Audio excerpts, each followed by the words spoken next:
یہ صدیوں پرانی کہانی ہے۔ ایک شہر سے دور پرسکون اور غریب گاؤں میں ناصر نامی شخص رہتا تھا۔ وہ پیشے سے ایک کسان تھا۔ روزانہ صبح سویرے کھیتوں کا رخ کرتا اور شام ڈھلتے ہی واپس لوٹتا۔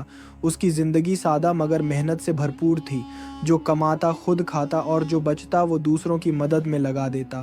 گاؤں میں اس کا شمار نیک دل اور مددگار لوگوں میں ہوتا، مگر ناصر کی سب سے بڑی آزمائش اس کے اپنے ہی گھر میں تھی۔ اس کی بیوی ایک ایسی عورت تھی جو بظاہر وفادار، محبت کرنے والی اور خوش اخلاق لگتی، لیکن اندر سے وہ بالکل مختلف تھی۔ ناصر ایک نرم دل اور سادہ لوح انسان تھا اور اس کی بیوی کی چالاکیوں سے بے خبر تھا، کیونکہ وہ اسے کبھی شک کا موقع ہی نہیں دیتی تھی۔ ہر روز ناشتہ وقت پر دیتی، مزے مزے کے کھانے بناتی اور جاتے وقت مسکرا کر الوداع کہتی، لیکن اس محبت بھرے رویے کے پیچھے نفرت کی آگ چھپی ہوئی تھی۔ اس کے دل میں ناصر کے لیے نہ محبت تھی نہ عزت۔ وہ دن بھر یہی سوچتی رہتی کہ کاش وہ کسی امیر اور مشہور شخص کی بیوی ہوتی تو اس کی زندگی کتنی بہتر ہوتی۔ جب ناصر کھیت میں ہوتا تو وہ اپنے ذہن میں شریر منصوبے بناتی تاکہ کسی طرح اس سیدھے سادے کسان سے جان چھوٹے۔ نفاق کی حد تو یہ تھی کہ اپنی ہر ادا سے ناصر کو یقین دلاتی کہ وہ دنیا کی سب سے اچھی بیوی ہے، اور ناصر اس پر مکمل یقین کرتا تھا، کبھی اس کے خلاف کچھ نہ سنتا۔ آخرکار اس عورت کی خواہشات اور غلط سوچ اسے ایک اندھیرے راستے پر لے گئیں۔ وہ عورت جسے محبت، وفاداری اور گھر سنوارنے والی ہونا چاہیے تھا، اسی نے اپنے ہی محبت بھرے آشیانے کو تباہ کرنے کی کوشش شروع کر دی۔ کسی نے سچ کہا ہے کہ عورت اگر چاہے تو گھر کو جنت بھی بنا سکتی ہے، اور اگر چاہے تو وہی گھر جہنم کا منظر بھی اختیار کر سکتا ہے۔ ایک دن جب ناصر حسب معمول کھیت گیا ہوا تھا، اس کی بیوی نے ایک عجیب چال چلی۔ اس نے محلے کے چند آوارہ لڑکوں کو بلایا اور چپکے سے کہا کہ جب میرا شوہر کھیت میں ہو تو اس کا گدھا چرا کر قریبی درخت پر باندھ دینا۔ ان لڑکوں نے ویسا ہی کیا۔ دوپہر میں وہ عورت کھانا لے کر کھیت کی طرف چلی گئی جیسا کہ وہ روز کرتی تھی۔ ناصر نے کھانے کے ساتھ خوش آمدید کہا، مگر اس کے چہرے پر حیرت اور پریشانی جھلک رہی تھی۔ بیوی نے نرمی سے پوچھا، آپ آج پریشان لگ رہے ہیں، خیریت تو ہے؟ ناصر نے آسمان کی طرف دیکھتے ہوئے کہا، میری جان، تم خود ہی دیکھ لو، میرا گدھا درخت پر چڑھا ہوا ہے۔ میں صبح سے یہی سوچ رہا ہوں کہ یہ کیسے ہو سکتا ہے، گدھے تو اڑ نہیں سکتے۔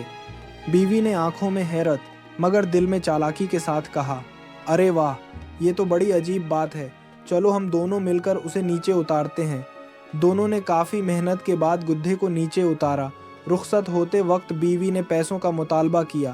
ناصر، جو اپنی بیوی سے محبت کرتا تھا، فوراً جیب خالی کر کے جو کچھ تھا دے دیا، مگر اس عورت کی ہوش ختم ہونے والی نہ تھی۔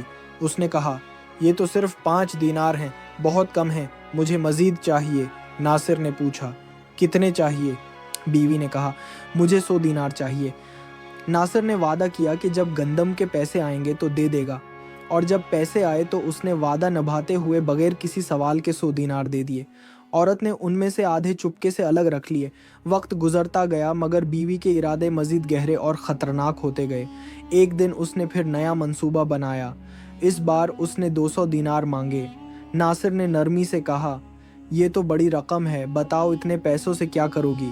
بیوی نے کہا، میری بہن بہت بیمار ہے، دوا کے لیے چاہیے۔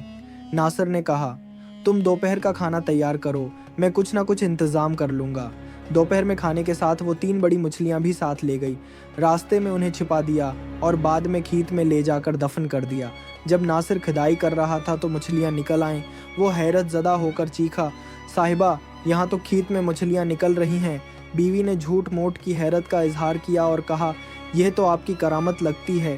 شام کو اس نے ناصر سے کہا، وہ 200 دینار یاد ہیں؟ ناصر نے اپنی جمع پونجی ہتھی کی گدھا تک بیچ کر وہ رقم اسے دے دی۔ عورت رقم لے کر چلی گئی۔ شام کو جب ناصر گھر واپس آیا تو بیوی کا رویہ سرد ہو چکا تھا۔ وہ خاموشی سے بیٹھی تھی۔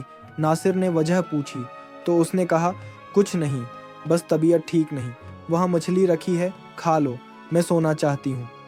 اگلے دن ناصر نے خود ناشتہ بنایا، کھیت گیا۔ بیوی نے کھانے کا بھی خیال نہ رکھا۔ کئی دن گزر گئے۔ آخر ایک دن ناصر نے نرمی سے پوچھا، آخر کیا بات ہے؟ بیوی نے کہا، اگر تم واقعی میری خوشی چاہتے ہو تو مجھے طلاق دے دو۔ ناصر کے پیروں تلے زمین نکل گئی۔ وہ حیران ہو کر بولا، کیا ہو گیا ہے تمہیں؟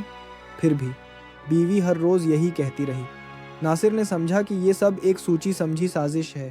کچھ دن بعد بیوی نے جھگڑے شروع کر دیے، تانے دیتی کہ تم جیسے غریب کسان سے میری شادی ہو گئی، میری قسمت ہی خراب تھی۔ آخرکار ایک دن ناصر نے بیوی پر ہاتھ اٹھایا تو اس نے شور مچا دیا کہ میرا شوہر مجھے مارتا ہے۔ لوگ اکٹھے ہو گئے اور ناصر کو برا بھلا کہنے لگے۔ معاملہ قاضی کے پاس پہنچا۔ قاضی نے دونوں کو بلایا۔ ناصر نے اپنی بات بیان کی اور بیوی نے جھوٹی باتیں کہہ دیں کہ ناصر اسے مارنے کی کوشش کرتا ہے۔ ناصر نے قاضی کے سامنے کہا، میں اسے طلاق دینے کو تیار ہوں، مگر شرط یہ ہے کہ وہ مجھے میرے 300 دینار واپس کرے۔ بیوی نے فوراً کہا، یہ جھوٹ بول رہا ہے، اگر اتنے پیسے ہوتے تو میں طلاق کیوں مانگتی؟ قاضی نے ناصر سے پوچھا، کب دیے تھے؟ ناصر نے کہا، جب گدھا درخت پر چڑھا تھا اور جب کھیت میں مچھلیاں نکلی تھیں۔ سب ہنسنے لگے۔ قاضی کو بھی شک ہوا، مگر اس نے کہا، 2 دن کی مہلت دیتا ہوں، فیصلہ ہوگا۔ 2 دن بعد قاضی نے طلاق کا حکم دے دیا۔ ناصر رو پڑا، قاضی کے سامنے سجدے میں گر گیا اور چپ چاپ گھر لوٹ گیا۔ چند مہینے بعد وہ عورت اسی لفنگے لڑکے سے شادی کر بیٹھی جس سے پہلے سے تعلقات تھے، مگر جلد ہی وہ لڑکا اس سے پیسے مانگنے لگا، مارنے لگا اور آخرکار طلاق دے دی۔